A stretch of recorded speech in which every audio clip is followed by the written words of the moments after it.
Good morning. আমরা চলে এসেছি এখন সি বিচে, ডে 1। এই যে এসেই আমরা কেউ ফ্রেশ হইনি সেভাবে, জাস্ট ব্রাশ করেছি। হ্যাঁ, ব্রাশ করেছি আর চলে এসেছি সমুদ্র সৈকতে। তোমাদের সাথেও শেয়ার করি, চলো। এই দেখো, দাঁড়াও, সানরাইজটা হয়েছে সেটা আগে শেয়ার করি। এই দেখো কি সুন্দর। আর এই হচ্ছে দেখো ভিউ। সানরাইজের ভিউ এনজয় করে দেখি দেবাদেবীও চলে এসছে, আর এসে দেরি না করে দুটোকে তুলে দিয়েছে দেখো উঠে।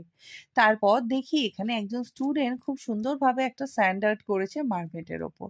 তারপর আমরা আবারও দুজনে বসে চায়ে চুমুক দিচ্ছিলাম আর ভিউ এনজয় করছিলাম। এর মাঝখানেই দেখি এখনো কিন্তু তারা উঠ থেকে নামেনি, এখনো ঘুরে বেড়াচ্ছে।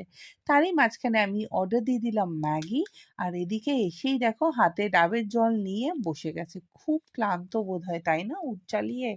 তারপর দেখি দুই বোনে বালি নিয়ে খেলছে, যেটা হয় সাধারণত। বাচ্চা কেন, বাচ্চা বড় সবাই কিন্তু সি বিচে এলে এই জিনিসটা করেই।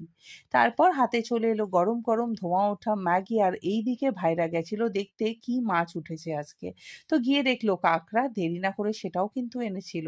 তো যাই হোক, এদিকে আমরা খাচ্ছি এখন ম্যাগি, আমি শ্রেয়া। শুধু ম্যাগি খাচ্ছি তা না, তার সাথে কিন্তু অবশ্যই নিয়ে নিলাম এই ছানা পোড়া মদনমোহন, যেটা পুরীর বিখ্যাত। তো খুব সুন্দরভাবে দিনটা শুরু